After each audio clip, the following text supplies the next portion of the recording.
민의를 반영하고 사회 갈등을 효율적으로 조율할 수 있는 권력구조 개편 방안은 무엇인지 각 후보의 입장을 들어보겠습니다.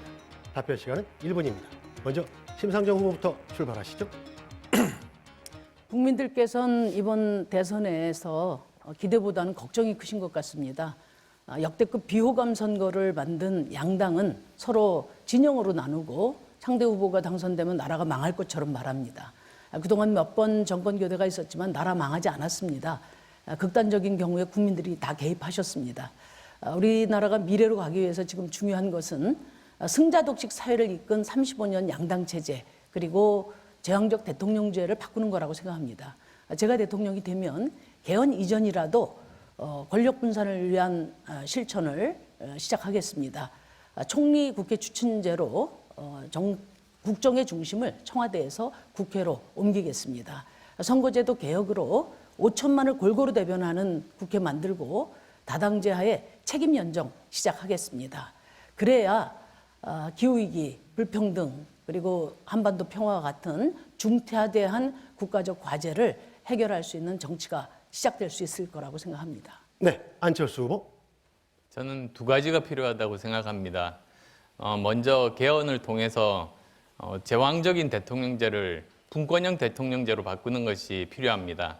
지금까지 대통령에게 너무 많은 권한이 이렇게 집중이 되고 견제가 되지 않았기 때문에 계속 실패한 대통령이 나왔던 겁니다.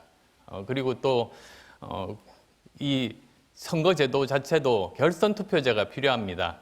1차에서 1, 2등이 다시 한 번 더 선거를 거치게 되면 과반수에 얻는 그 국민들의 지지를 얻게 되는 것 아니겠습니까?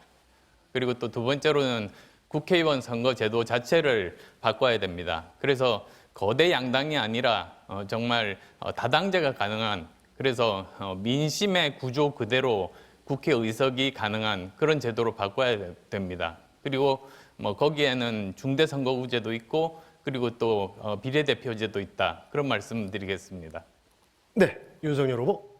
네, 권력구조는 국민의 기본권을 보장하고 국민을 잘 살게 하기 위해서 있는 것입니다. 선거를 앞두고 권력구조 개헌 담론들이 나오지만 늘 선거 끝나면 흐지부지되기 일쑤였습니다. 저는 이 대통령제에 관해서 대통령이 일을 어떻게 할 것인가, 저는 총리 할 일, 대통령 할 일, 총리 할 일, 장관 할 일을 딱딱 구분을 짓고, 그리고 대통령은 대통령이 해야 될 일에 대해서만 분권형으로 일을 해야 된다고 저는 생각을 합니다.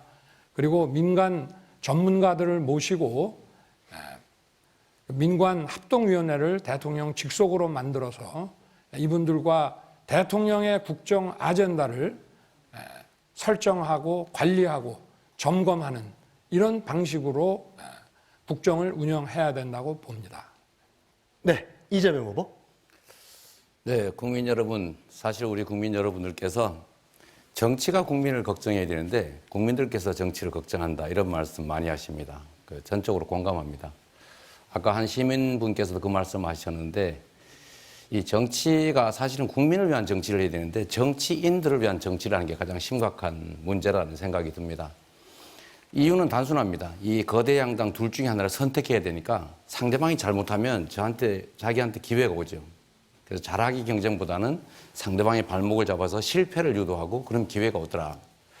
그래서 이런 구조를 깨야 됩니다. 그래서 저는 우리 심상정 후보님 또 안철수 후보님 말씀하신 데 전적으로 공감하고 국민의 의사가 제대로 반영되는 비례대표제를 포함한 선거제도를 개혁해서 제3의 선택이 가능하게 해야 된다라는 거 분명히 말씀드립니다.